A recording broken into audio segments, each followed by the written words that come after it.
मंगलम भगवान विष्णु मंगलम गरुड़ध्वज मंगलम पुंडरीकाक्ष मंगलाय तनो हरिः। अयं मुहूर्तः भूयात् अयं मुहूर्तः भूयात् अयं मुहूर्तः भूयात्। भगवते श्रीमन्नारायणाय नमः। हरे ओम केशवाय नमः। ओम नारायणाय नमः। ओम माधवाय तो प्रक्षंतो धर्म कामार्थ सिद्धये अर्थ कामार्थ सिद्धये। रक्षाबंधन।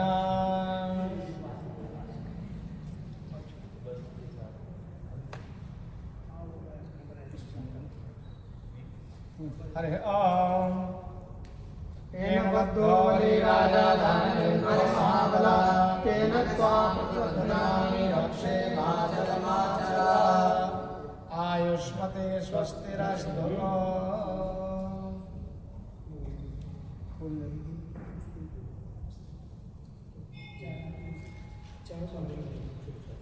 ओम श्री शाते लक्ष्मी अहोरात्रे पार्श्वे नक्षत्रां निरूपामस्मिनो व्याप्तं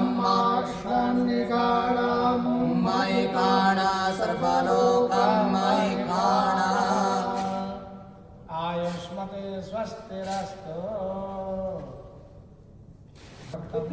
सर्वविध मंगल की आकांक्षा करता हूँ। हनुमान जी महाराज जी के इस परम पवित्र प्राण प्रतिष्ठा महोत्सव में आप सर्वविध निर्विघ्नता प्रदान करते हुए और आप अपनी धर्म पत्नी रीति सिद्धि के साथ दोनों पुत्र शुभ के माध्यम से हम सब के द्वारा ये शुभ कर्म और लाभ के माध्यम से भारत देश को, हमारे राष्ट्र को परम सुख शांति समृद्धि का लाभ प्राप्त हो। एक तदर्थ आपके दोनों पुत्र शुभ और लाभ के साथ आपके चरणों में वंदन करता हूँ। किसी भी प्रकार से आने वाले विघ्नों को दूर करने के लिए आप विघ्न विघ्नेश्वर के नाम से जाने जाते हैं। सर्वप्रथम आप देवों में पूज्य हैं। हे भगवान गणपति, चरणों में प्रणाम करता हूँ। पुनः सर्वविध मंगल कामना से आप निर्विघ्नता प्रदान करते हुए इस संकल्प में सिद्धि प्रदान करें, क्योंकि आप साक्षात रिद्धि और सिद्धि के पति हैं, स्वामी हैं। वंदन करता हूँ। ये भाव आप गणेश जी के चरणों में अर्पित करते हुए ओम स्वस्ति न इंद्रो वृद्धश्रवाः स्वस्ति नः पूषा विश्ववेदाः स्वस्ति नस्तार्क्ष्यो अरिष्टनेमिः स्वस्ति नो बृहस्पतिर्दधातु बृहस्पतिर्मारुतः वृष्णिमातरः शुभं जावानो विदते खोजगमयः अग्निर्जिह्वा मानवः सूरचक्षुषो विषवेनो देवा अवसागमनिः भद्रं कर्णेभिः शृणुयाम देवा भद्रं पश्येमाक्षभिर्जत्राः स्थिरैरङ्गैस्तुष्टुवाक्पुंसस्तानो विभ्यसे माहि देवाहितं जदायुः शतमिन्नु शरदो अन्ति देवा जतरानश्चकरा जरसन्तानूनां पुतरासो जतरपितरो भवन्ति मानो मदयारे रिकतायुर्गन्तोः आदित्यौरादित्यैरन्तरिक्षमादित्य माता स पिता स पुत्रः विश्वे देवा आदित्यः पञ्चजना आदित्यजातमादित्यजामितवं द्योः शान्तिरन्तरिक्षग्नु शान्तिः पृथिवी शान्तिरापः शान्तिरोषधयः शान्तिः वनस्पतयः शान्तिर्विश्वे देवाः शान्तिर्ब्रह्म शान्तिः सर्वज्ञो शान्तिः शान्तिरेव शान्तिः सामा शान्तिरेधि जतो यतः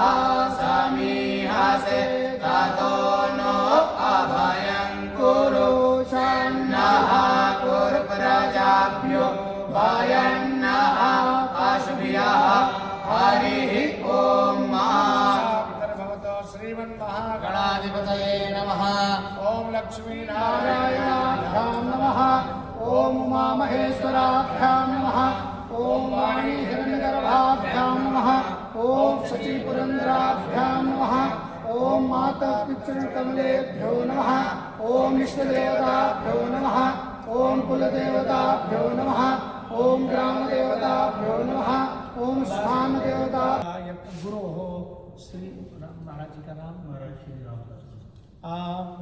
एतन् नामधेयस्य महात्मनः संकल्पः एवं च अस्माकं मम संकल्पः ममापि संकल्पः एवं च अनेन भारतदेशस्य राष्ट्रस्य सर्वविध सुरक्षा प्राप्ते एवं च अस्मिन् देशे सकल सुख शांति प्राप्ते एवं च सौहार्द प्राप्ते च सकल मंगल कामनया सर्वेषां प्राणिनां जीवानां मनुष्याणां सर्ववर्गाणां जलचर थलचर नभचराणां सर्वेषां चराचर प्राणिनां कृते सर्वविध कल्याणाय एवं च हनुमद्देव कृपावशात् प्राप्ते भारतवर्षस्य यथा कोणे प्रयोज्यमाने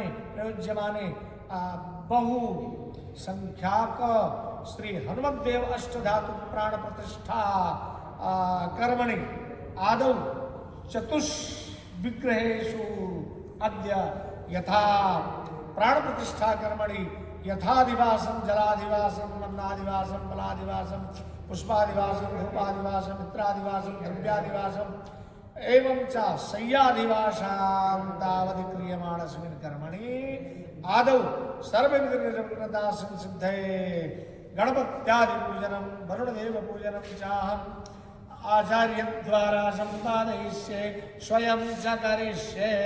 ओम जज्जाग्रतो दोरमुदयते दैवन्ततो सुप्तस्य तथैवैति दोरङ्गमञ्ज्योतिकाञ्ज्योतिरेकं तन्मे मनः शिव संकल्पमस्तु।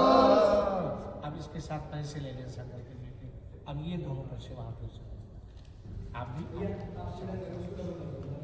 गणेश जी को संकल्पे संसिद्धिरस्तु। गणेश जी को प्रणाम करें प्रभु, जो हमने संकल्प किया है इस संकल्प को आप पूर्ण करें, क्योंकि आप अनादि गणपति के रूप में भगवान शिव ने भी आपकी पूजा की है।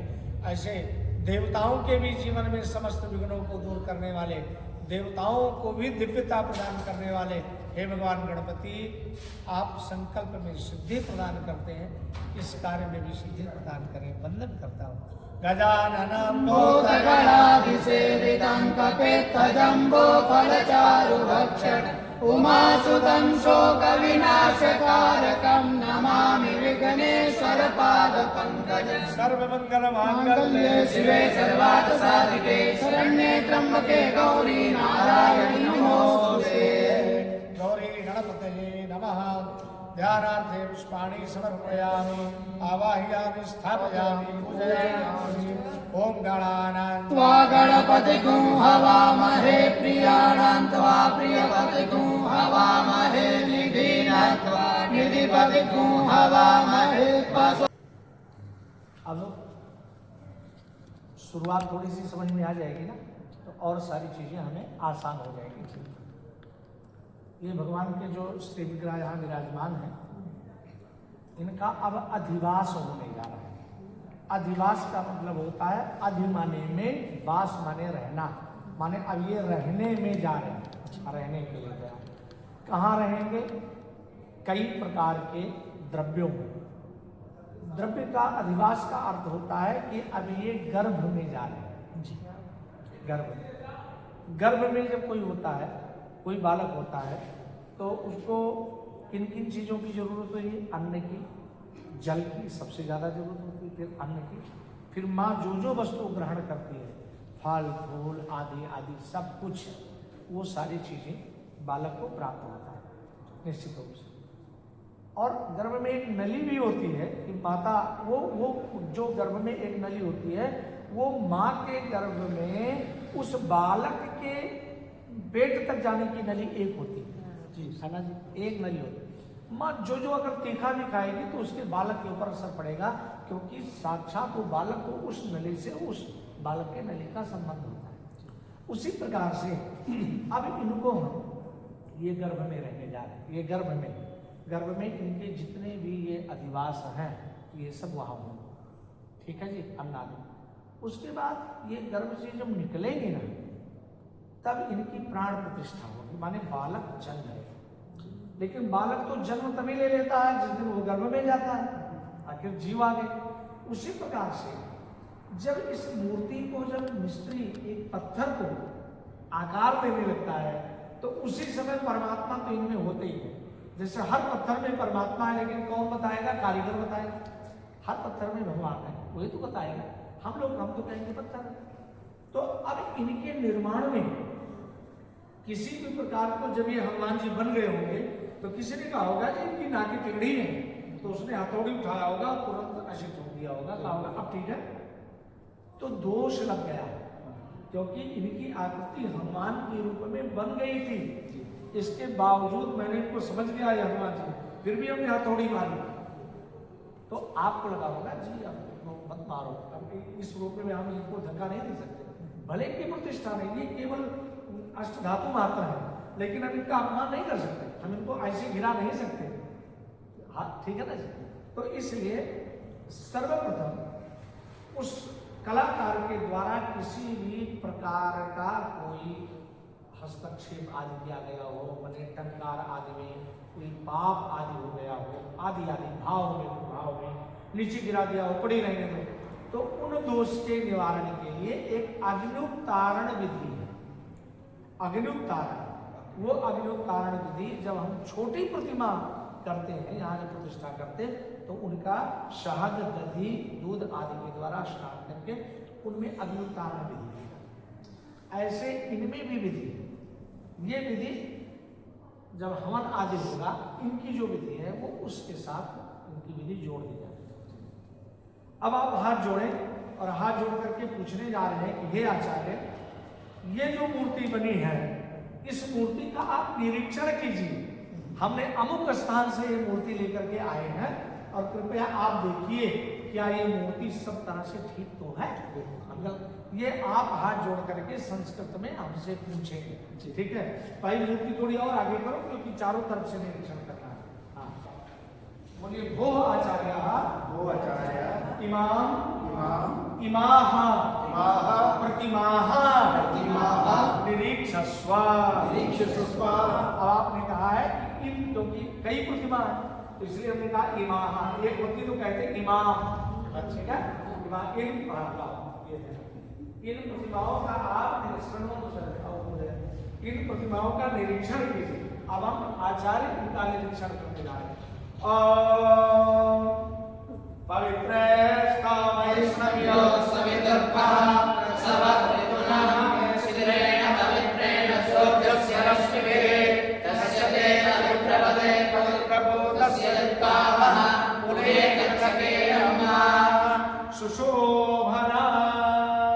जी, आपने ये जो प्रतिमा जहां से भी लेकर के आए हैं, ये हनुमान जी के एकादश रुद्र, एकादश मुख में एकादश रुद्र के रूप में। एकादश रुद्र का मतलब दो होता है, एक 11वें रुद्र भगवान शिव 11वें अवतार में हनुमान जी के रूप में आए, और रुद्र 11 है, रुद्र 11 है।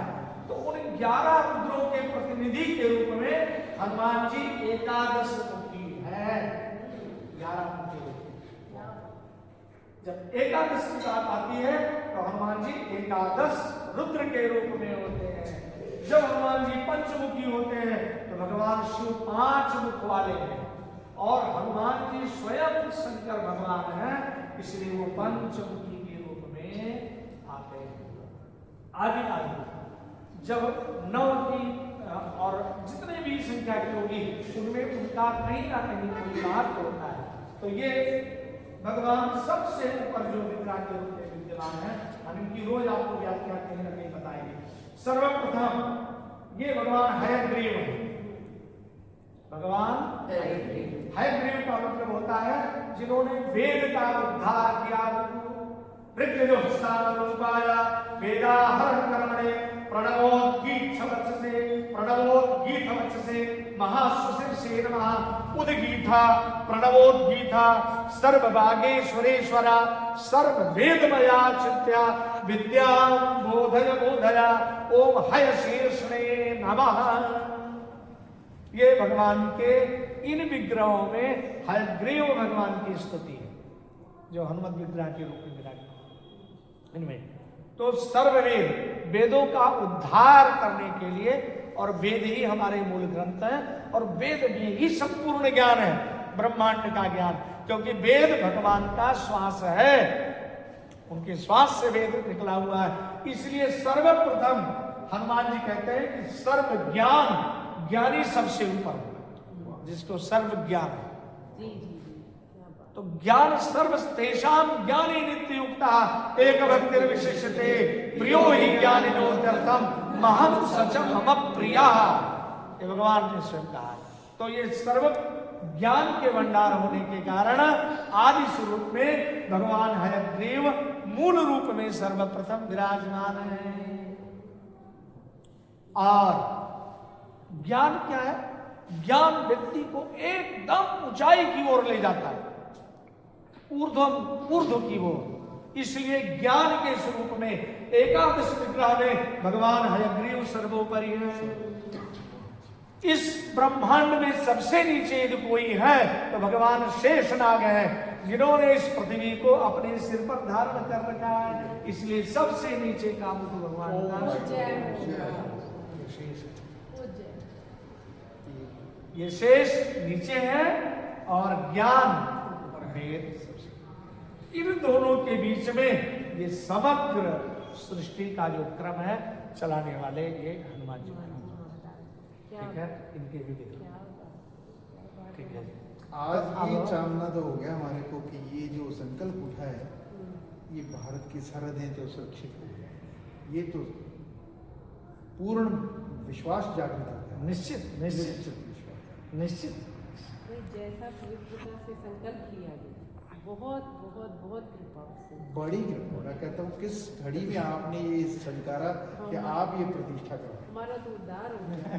चलिए ये तो आगे की बात है, अब हनुमान जी के चरणों में हम लोग, ठीक है। तो ये भगवान शेषनाग जी और ये भगवान, इनकी व्याख्या आपको कल जानकारी देंगे, नहीं तो आज ही रात्रि हो जाएगी जी, ठीक है जी। चलो अब ये इनके हस्त, ये हमने निरीक्षण किया। निश्चित रूप से ये जो विग्रह है ये देश के कल्याण के साथ साथ प्राणी मात्र के जीवन में सुख शांति सौहार्द और भारत देश को विश्व गुरु के पद पर ले जाने वाले होंगे। इस ऊंचाई को स्पर्श करेंगे, क्योंकि सबसे ऊंचाई पर ज्ञान के कारण व्यक्ति गुरु माना जाता है और ज्ञान के देवता भगवान देव भी सर्वोत्तम और यही सभी जगह विराजमान है। इसलिए निरीक्षण किया। निरीक्षस्व हरि ओम द्रविणो दाहा पिपीखति जोहोत प्रतिष्ठता भगवते नारायणाय नमः हयग्रीवाय नमः ओम नरसिंहाय नमः वाराहाय नमः इंद्राय नमः सर्वेभ्यो देवेभ्यो नमः ओम। अब ये अग्नि ये जो है नेत्र बंधन की प्रक्रिया,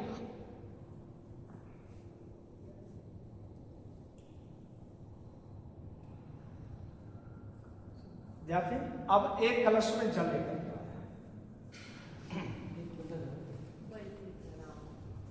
अग्रिम प्रक्रिया में यह है कि ये जितने भगवान हैं इनको निश्चित रूप से जल में डालना चाहिए, पूर्ण जल। 3 दिन की प्रतिष्ठा में अगर हम पूरी ऐसे जल में डालेंगे तो उस क्रम को हम दिन में पूरा नहीं कर पाएंगे। इसके लिए पावमान सूक्त का वर्णन है शास्त्र में। पावमान सूक्त, उसमें लिखा है जलाधिवास का मतलब होता है कि भगवान के विग्रह को श्रणवंत भगवान के विग्रह को रथ पर विराजमान करके समीप के किसी नदी में लेकर के जाए, जिन नदियों का वर्णन हमारे शास्त्र में भागवत में वर्णित हुआ। अगर वह नदी उपलब्ध नहीं है तो उन नदियों से मार्ग निकलने वाली जो नदियां हैं उन नदियों में लेके जाए। जैसे हमारे यहाँ सतलुज है, तो सतलुज का नाम है शतद्रु। इसका शतद्रु, शतद्रु का मतलब होता है शतान शतान ध्रुवान बाह्यति प्लावयति दूरी करोति स्वकीय वेगान इति शतद्रु। जो अपने वेग से शत माने सैकड़ों, ध्रुव माने ध्रुव वृक्षों को जो प्रवाह में बहा के गिरा दे, उलट पलट के अपने में गिरा के और बहाती हुई बहुत दूर तक गंगा सागर की ओर ले जाए, उनका नाम है शतद्रु। सैकड़ों वृक्ष इसमें पहले चल जाते थे शतद्रु। तो भगवान को जलानिवास में रथ पर विराजमान करके घंटानाद के साथ पहले वहां ले जाया जाता था। आप थोड़ा और ले जाया जाता था।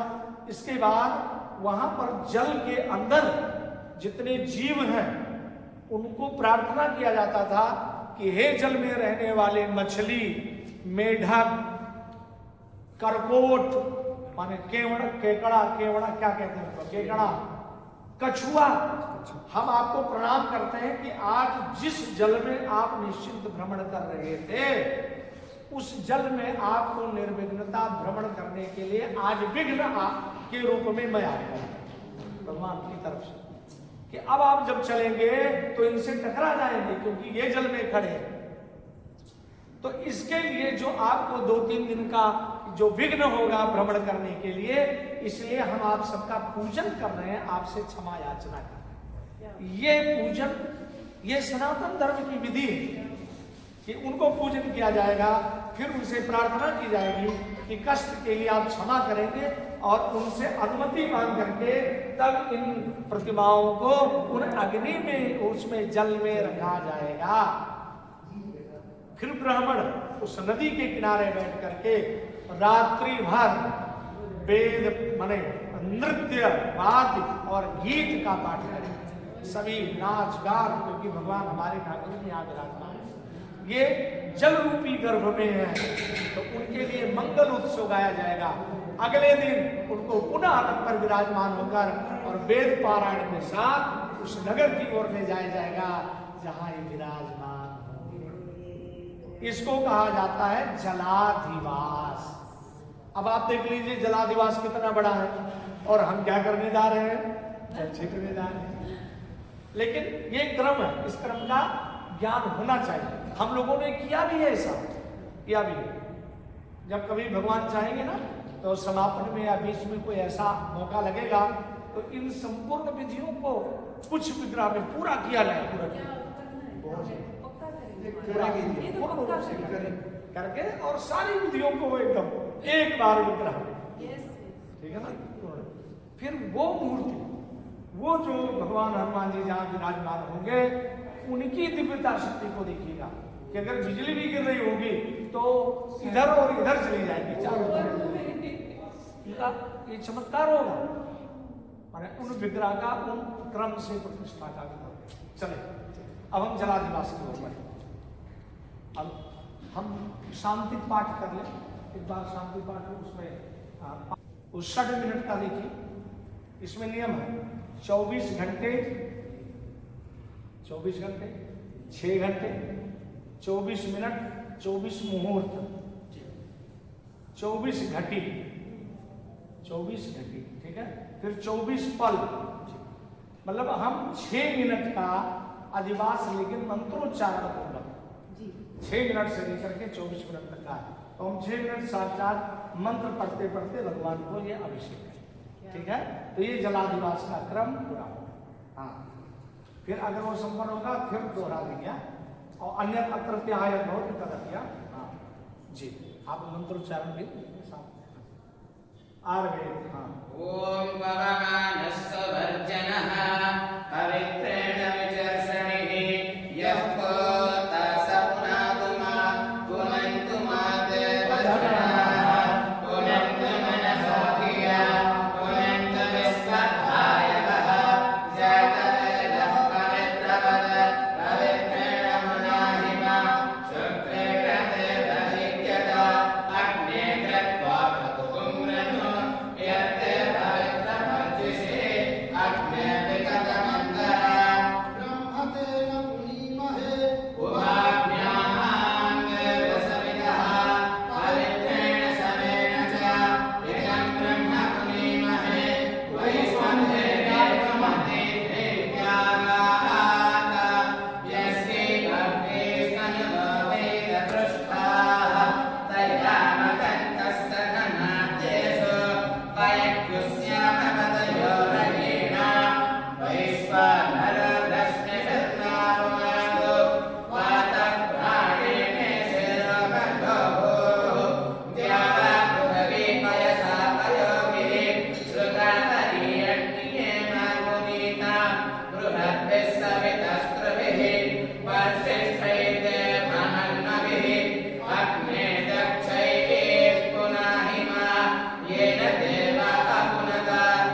और फूल उनका भी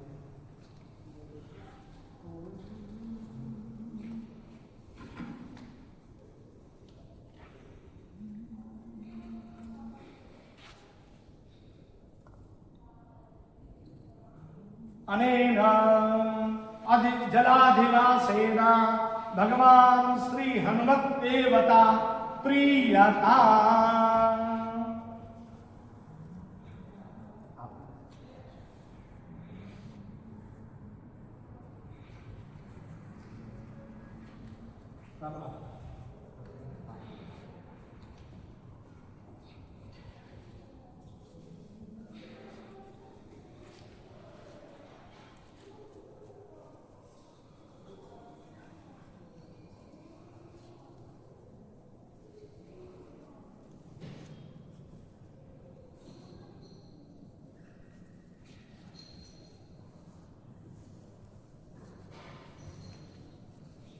अथ अंडाधिवासः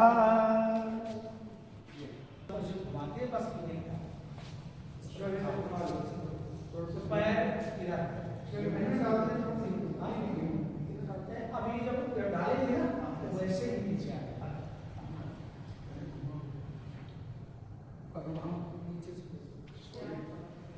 अब लाओ वो सभी प्रकार के 5 प्रकार के रहेंगे सब लेंगे।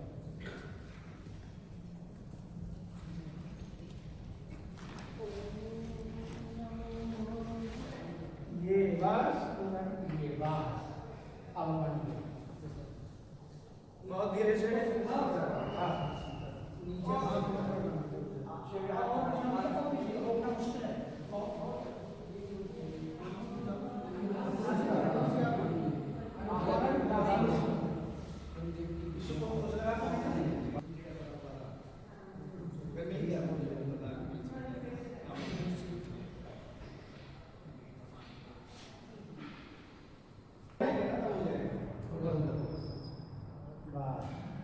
आप उधर से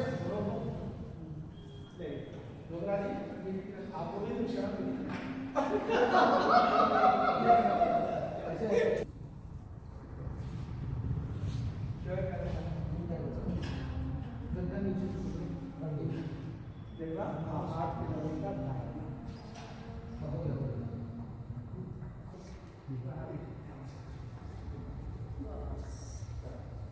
ना नहीं एकदम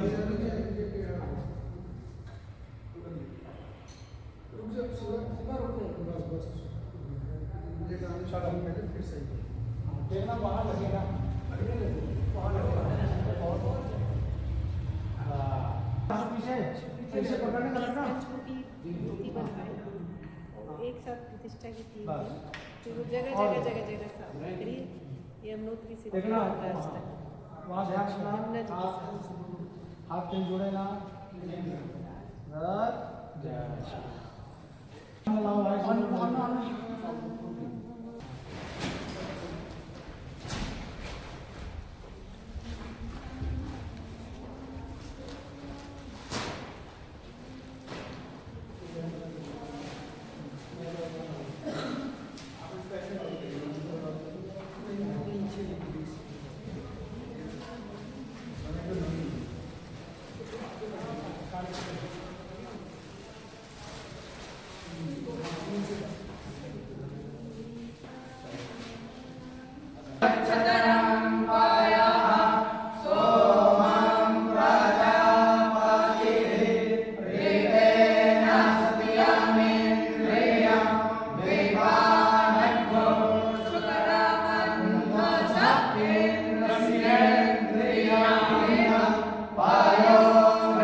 इसमें वो भागो और पीछे होगा ये जो कपड़े हैं विद्यार्थी आओ है हाँ आसानी से हाँ चल ऐसे डाल हाँ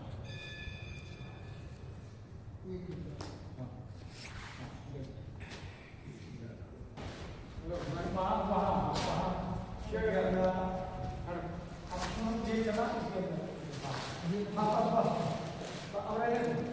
ये ऊपर है चले हाँ आप बस ये बस हो गया यहाँ भी बस ये पूरा एक अब ये जो गोरा है ना डाल दो ये पूरा हाँ बर्तन को चाहिए खाली लेकिन वो बात नहीं कर देंगे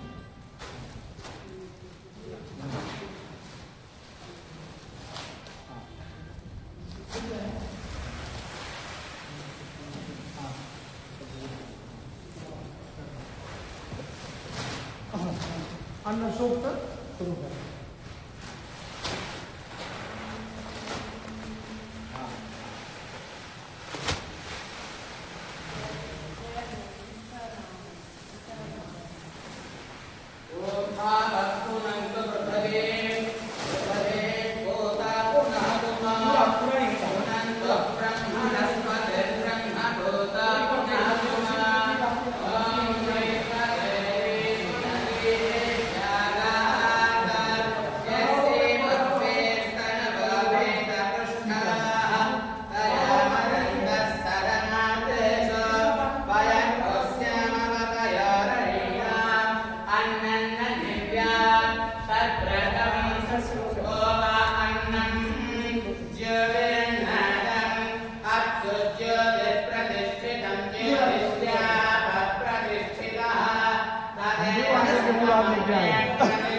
चावल से बाहर लाए हैं फिर हमने देखा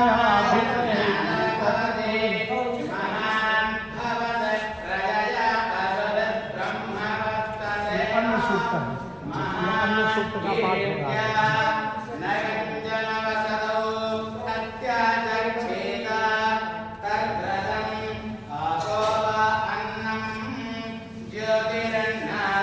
पेट पर घुमाना नहीं है एक ही यहाँ चरणों में पूरा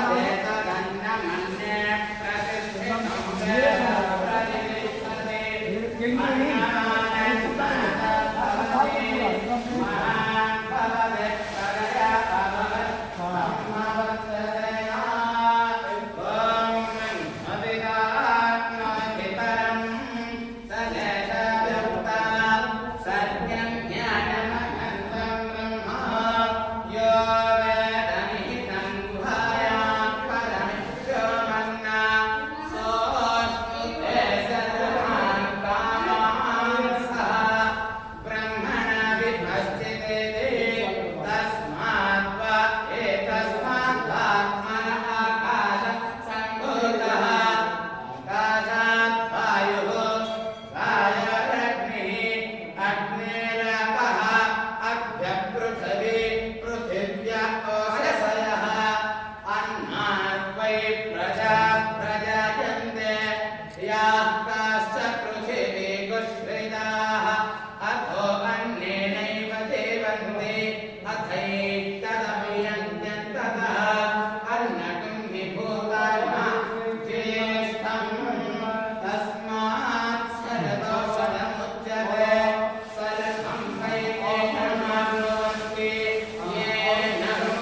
हनुमान जी के उस रूप को प्रणाम करते हुए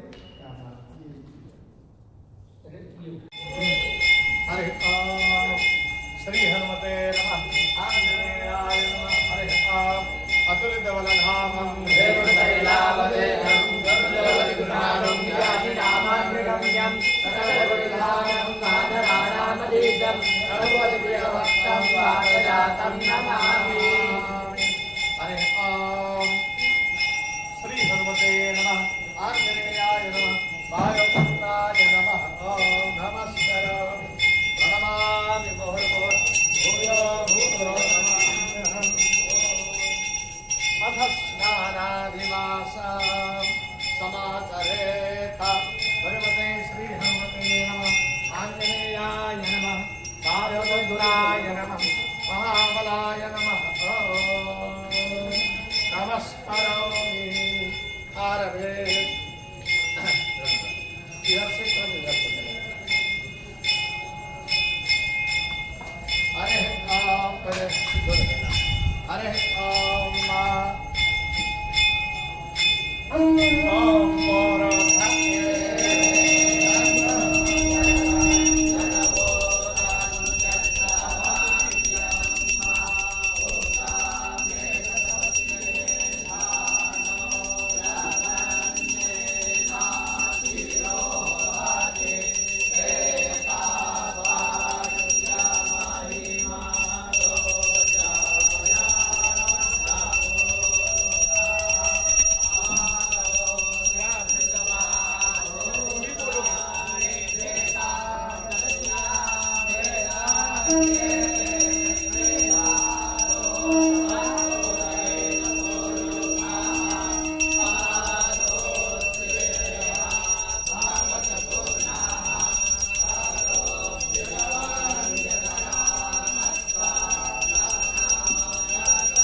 हरिताम् आञ्जनेयाय विद्महे वायुपुत्राय धीमहि तन्नो हनुमान् प्रचोदयात्। सेवन्ति कामकुलशं परमाकराब्धे पुण्याकरादिरविरसारपुष्पे वेदप्रभावतुलसीदलमञ्जरीर् त्वां पूजयामि जगदीश्वर मे प्रसीद।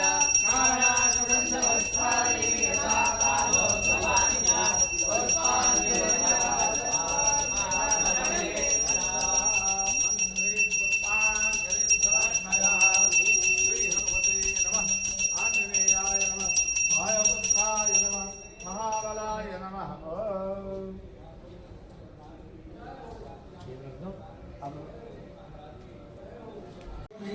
और लग गए 2 बंदे अब बनने में।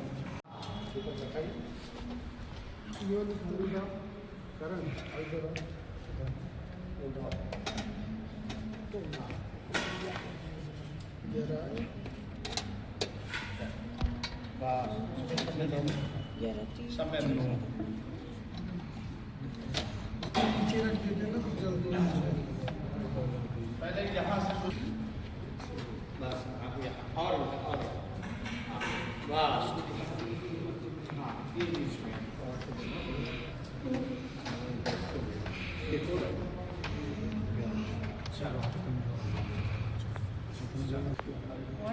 खाली और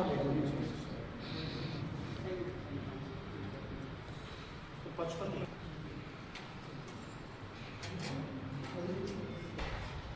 आप भी डाल सकते हो। आओ जी, आप या खाली और खाने वाले ले आओ।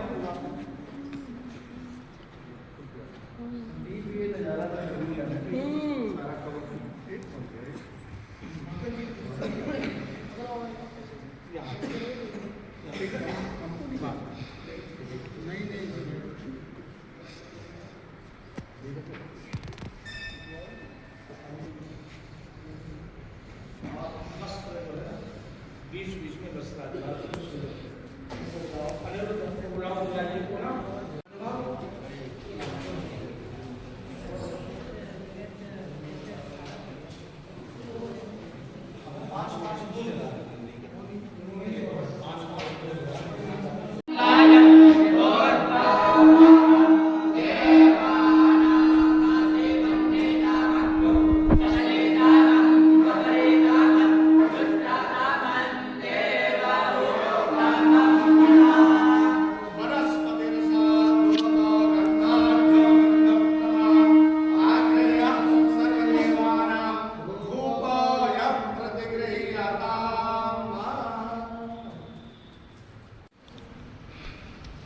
आपने कल भगवान के मुखों की दृष्टि से भगवान हयग्रीव सबसे ऊपर इनका ज्ञान किया और सबसे नीचे भगवान शेष है।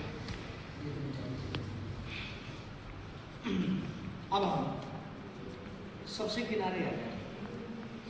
इधर भगवान नृसिंह है और सबसे किनारे भगवान बाराह है। ठीक है ना?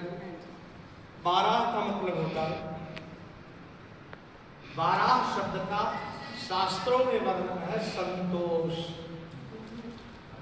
केवल यही अर्थ है, बाराह माने संतोष।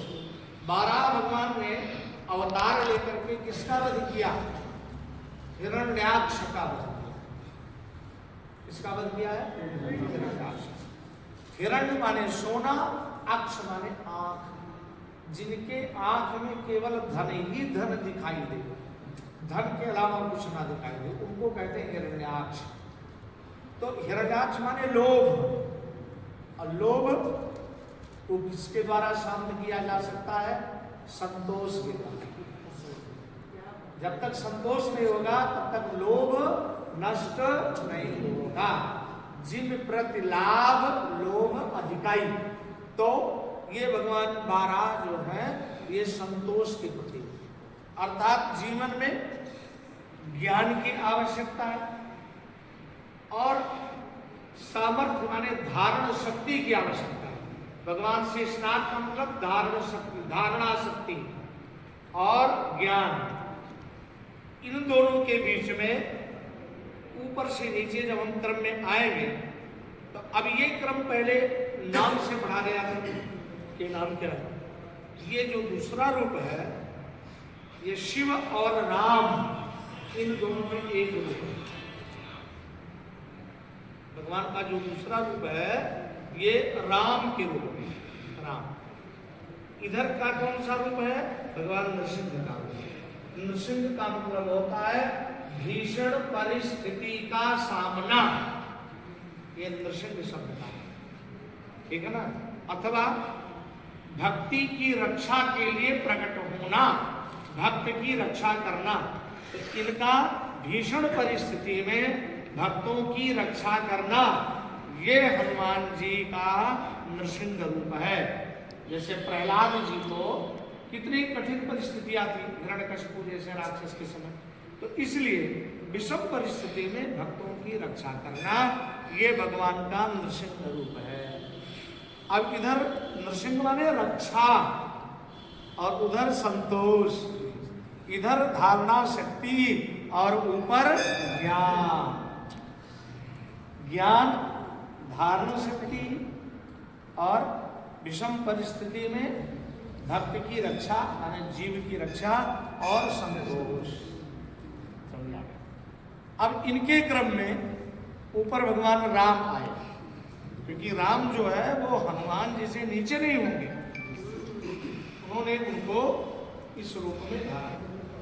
अब हम इनके साथ साथ में इनके अन्य रूप और कौन है आपको याद है? इनका एक रूप है भैरव, एक रूप है हनुमान जी का गणेश, एक रूप है गरुड़। भैरव, गणेश और गरुड़, सर्प, राम, हयग्रीव। अब कितने मुख हो गए? नरसिंह हो रहेगी और फिर रहेगी शिव, शिव, और इधर ये इस तरफ को ये कौन ये? कौन ये अब ये इनका और इनका देखने पर मैं बता पाऊंगा ये क्या रूप है। एक भैरव रूप है, एक भैरव रूप में भगवान विराज। भैरव का मतलब भैरव के 8 रूप हैं। 8 रूपों में रूरू भैरव, असितांग भैरव, रूरू भैरव, उन्मत्त भैरव, भीषण भैरव, संघार भैरव। उन्मत्त का नाम ले लिया, रूरू भैरव, उन्मत्त भैरव, अष्टांग भैरव, असितांग भैरव और चंड भैरव, काल भैरव, संघार भैरव। चंड भैरव, काल भैरव और संघार भैरव, ये अष्ट भैरव हैं। ये परशुराम जी के स्वरूप में, अष्ट भैरव के रूप में परशुराम, ये परशुराम जी के स्वरूप है। ये वही हम गिन रहे हैं पूरे 9 की संख्या से। ठीक है, तो ये रूप अभी हम पीछे देखेंगे। पीछे शायद गरुड़ जी के साथ हो, गरुड़ जी पीछे, अपने वो तो पीछे है, गरुड़ जी पीछे। तो चलिए अभी हम इसको स्पष्ट कर देंगे, क्योंकि ज़्यादा में भूल जाना होता है ना। तो ये भगवान बाराह के रूप में है, ये भगवान नृसिंह के रूप में है, ये स्वयं हनुमान जी है, हनुमान जी है, ये भगवान शेषनाग है, ये भगवान परशुराम के रूप में है, ये उनका रूप है। और पीछे जो है वो भगवान गरुड़ है। गरुड़ की इनमें 11 रुद्र में गरुड़ क्यों आए? गरुड़ का मतलब इनमें क्यों आए? गरुड़ कौन है पता? गरुड़ भगवान जब उड़ते हैं, गरुड़ भगवान के वाहन है नारायण।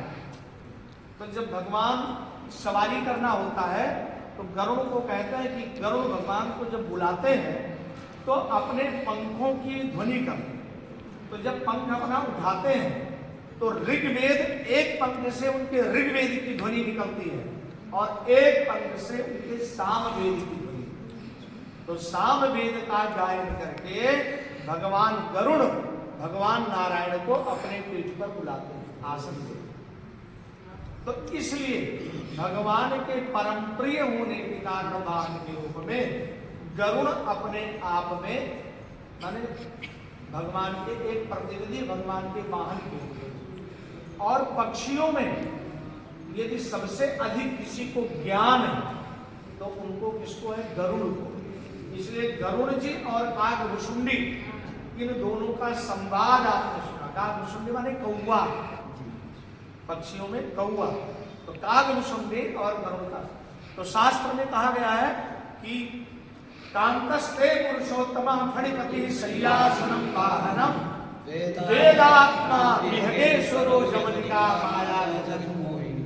तो वेद ही जिनकी आत्मा है, जिनके पंखों में वेद की ध्वनि निकलती है, ऐसे पक्षीराज। दूसरी बात, भगवान के ये जितने भी रूप हैं ये इसलिए हैं कि भगवान कहते हैं मुझे केवल मानव मत समझना है, मैं सिंह के रूप में भी मैं हूं, 12 माने सुअर के रूप में भी मैं ही हूं, माने उनसे भी घृणा नहीं करना। आकाश में उड़ने वाला वो जो गरुड़ पक्षी है, यदि कोई आकाश में है तो वो भी मैं हूं, मेरा स्वरूप है। एकादश रुद्र में हनुमान जी ने इस बात को स्पष्ट किया। और पृथ्वी के नीचे अगर कोई जल के इस पृथ्वी के अंदर भी रह रहा है, अर्थात सर्प, तो वो भी मैं हूं। माने भगवान कहते हैं कि जलचर, थलचर और नभचर, इन तीनों की स्थिति को स्वीकार करने वाला ये सब मेरे ही स्वरूप को समझो। मैं इन सभी स्थितियों में मैं ही हूं। कहीं ना कहीं ये जो एकादश मुखा है, ये पक्षियों का आपने देख लिया, पशुओं के रूप में सिंह देख लिया, क्योंकि पक्षियों का राजा कौन? गरुड़, पक्षी राज। और पशुओं के राजा कौन? सिंह। आप समझे? तो यद्यपि विभूतिमत् सत्यम श्रीमद्भूतिमेव, भगवान कहते हैं जहां जहां विशेष वैभव है, कहीं भी आपको विशेषता दिखाई दे, वह मेरा विशेष अंश समझो। इसलिए विशेष अंश पशुओं में सिंह और गरुड़। अब दूसरा जल से संबंध रखने वाले कौन? सुअर। उनका संबंध किससे? जल से। तो कहीं ना कहीं वो कीचड़ में रहता है, जल से और थल से, दोनों से संबंध रखता है। तो जल के प्रतिनिधि के रूप में भगवान 12, पाताल के भगवान शेषनाग, पाताल के, ठीक है, नीचे से मतलब जो जमीन के अंदर रहने वाले हैं। और ये भगवान राम और शिव, ये इनके रूप है। भगवान राम भी दशावतार है और शिव भी दशावतार के बीच में। क्यों? क्योंकि शंकर जी स्वयं ही केसरी नंदन के रूप में आए हैं। तो ये इनका जो, ये देखिए, ये चंद्रमा देख रहे हैं जी, मस्तक पर ये जटा बनी है ना जी, ये शिव जी, आप देख रहे हैं ना जटा, इधर से देखिए, ये जटा बनी हुई है। ये चंद्रमा, गंगा जो भी मान रही है उसका चंद्रमा ये है, देखिए, ये नीचे चंद्रमा दिखाई दे, है ना? ये आपको स्पष्ट होना चाहिए। ये चंद्रमा जी, ठीक हो गया? ये चंद्रमा, ये गंगा जी, ये चंद्रमा, कहीं भी देख लीजिए, कहीं जी स्पष्ट है। ये भगवान शिव के आइए, ये दोनों लिखो।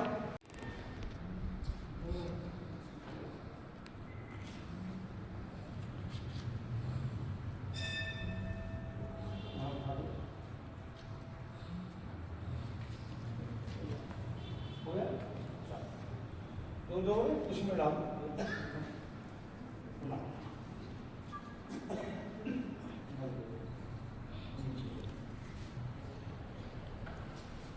अथवस्त्रादिवासा हरे ओम जुवासुवासा परिवेदागा सौश्रेयान् प्रतिजायमानः कन्धेरासा कवयमुनन्ते साध्यो मनसा देवयन्तः।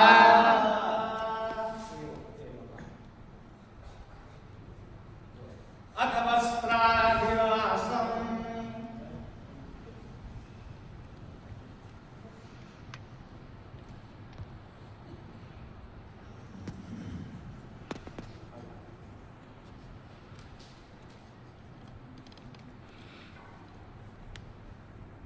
अब द्रव्याभ्यास।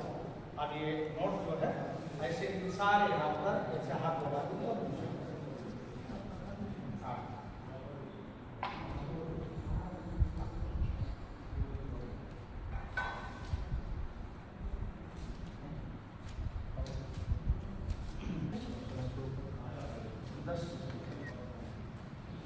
ध्यान रखना।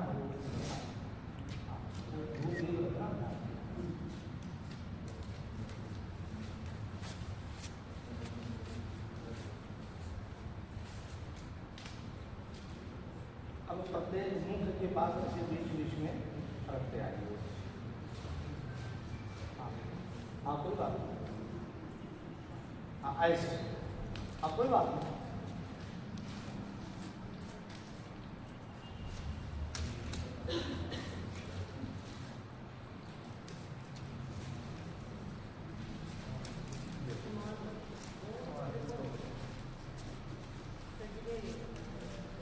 ये दोनों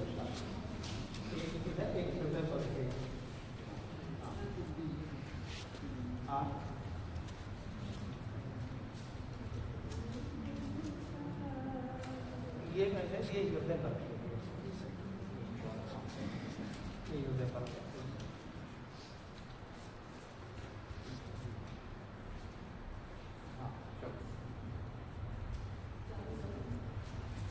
खाली थोड़ी ऐसे स्टार्टिंग किनारे थोड़ा सा खिसका, क्योंकि गर्म होगा ना थोड़ा। हाँ ये गर्म डालना, ये गर्म हो गया। हाँ अभी थोड़ा थोड़ा खींचते रहो। हाँ उसमें नहीं खींचना है, 200 एक का हाँ निकाल। आप 100 रुपये दीजिए। अच्छा आप गूगल पे कीजिए।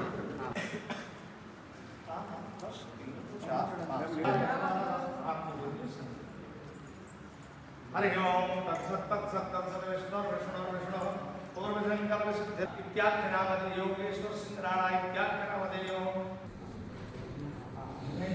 आप तीन बार ओम शिवाय नमः, ओम नारायणाय नमः, ओम माधवाय नमः, अष्टौ वृक्षावय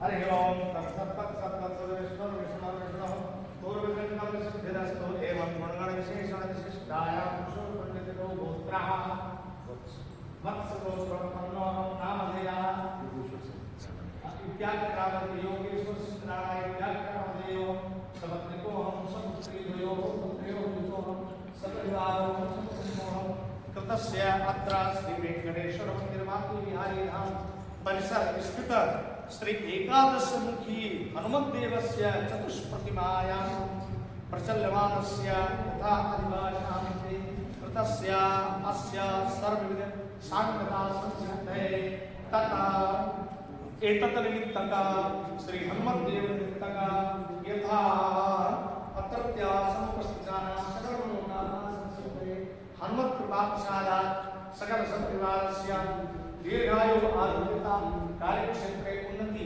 सर्वविध कृपा संसिद्धये एतत् राशि भगवते हनुमते हनुमत देवतान्ते अत्र ब्राह्मणानां दक्षिणानिमित्तं च दास्ये अनेन सकल संसिद्धिरस्तु।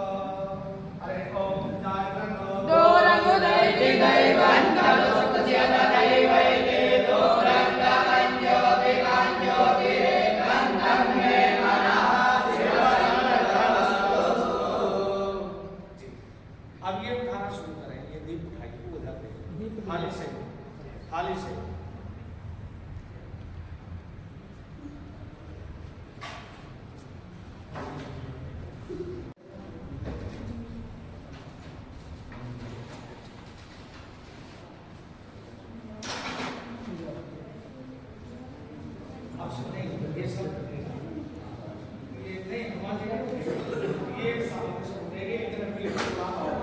अभी 6 मिनट नहीं हुआ है ना,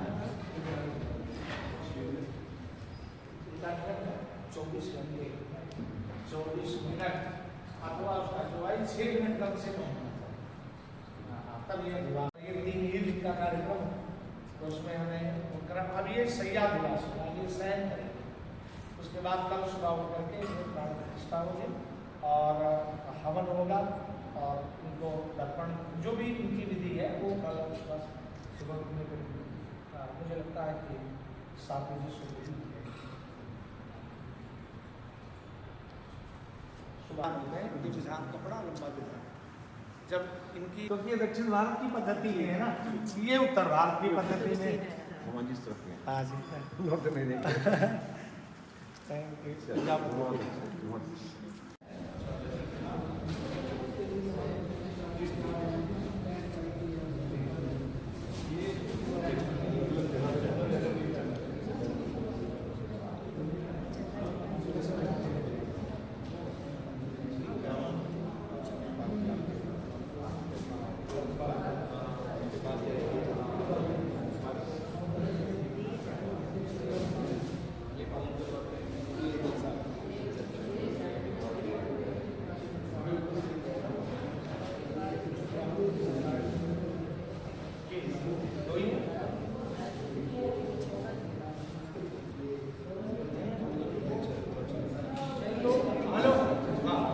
2 धोतियां नहीं,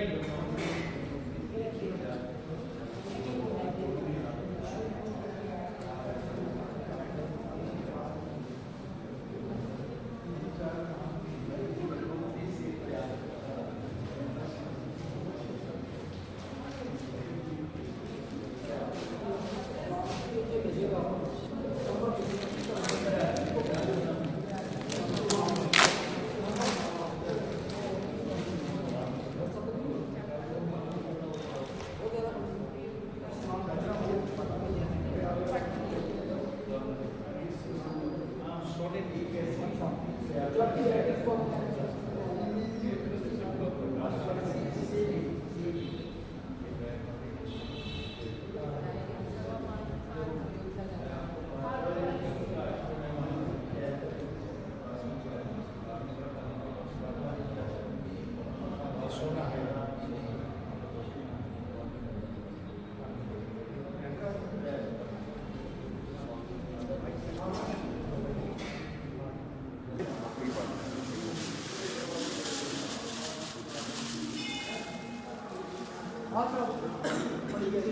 हाँ